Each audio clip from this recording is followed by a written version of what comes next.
తెలంగాణలో కాంగ్రెస్ ప్రభుత్వం ఎప్పుడు కూలిపోతుంది? అసలు కూలిపోతుందన్న చర్చ ఎందుకు జరుగుతోంది? ప్రభుత్వం ఏర్పడి గట్టిగా 6 నెలలు కూడా కాకున్నా ఈ కూల్చివేతల మాటలు ఎందుకొస్తున్నాయి? కేటీఆర్, హరీష్ రావులైతే ఈ ప్రభుత్వం ఎక్కువ కాలం ఉండదని ఎప్పటినుంచో మొదలుపెట్టారు. ఇక బీజేపీ నేతలు కూడా ఇదే మాట అంటున్నారు. స్వయంగా సీఎం రేవంత్ రెడ్డి సైతం కూల్చివేతకు కుట్ర జరుగుతోందని అంటున్నారు. అసలు కాంగ్రెస్ సర్కార్ను కూల్చివేయడానికి ఎవరు కుట్ర పన్నుతారు? ఎవరికి ఆ అవసరం ఉంది? ఇందులో మొదటి వినిపించే పేరు బీజేపీదే. ఎందుకంటే గతంలో కాంగ్రెస్ ప్రభుత్వాలను కూల్చివేసిన చరిత్ర ఆ పార్టీకి ఉంది. మధ్యప్రదేశ్లో కాంగ్రెస్, మహారాష్ట్రలో కాంగ్రెస్ సంకీర్ణాన్ని కూల్చివేసిన బీజేపీని చూసి అస్సాం నేతలు భయపడుతున్నారు. ఇప్పుడు కేంద్రంలో బీజేపీ మరోసారి అధికారంలోకి వస్తే మొదట టార్గెట్ అయ్యేది తెలంగాణలోని కాంగ్రెస్ అనడంలో సందేహం లేదు.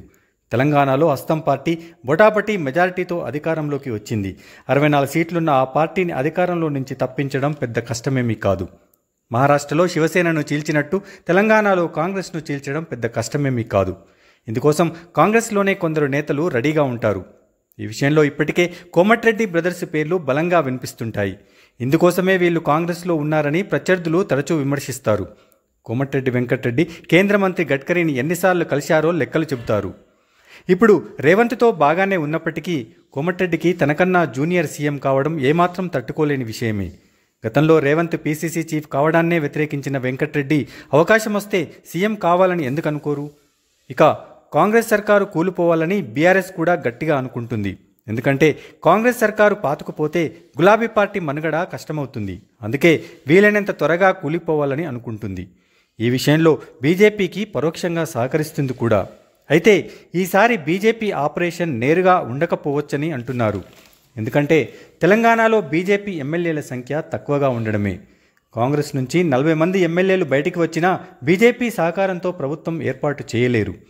అదే కాంగ్రెస్ నుంచి ఎవరో ఒకరు 30 మంది ఎమ్మెల్యేలతో బయటికి వస్తే బీఆర్ఎస్ బయట నుంచి మద్దతిచ్చేలా స్కెచ్ వేయొచ్చు. కానీ ఇలా ఏర్పడే ప్రభుత్వం ఎక్కువ కాలం ఉండకపోవచ్చు. ఆ తర్వాత వచ్చే ఎన్నికలే బీజేపీ టార్గెట్ అవుతాయి.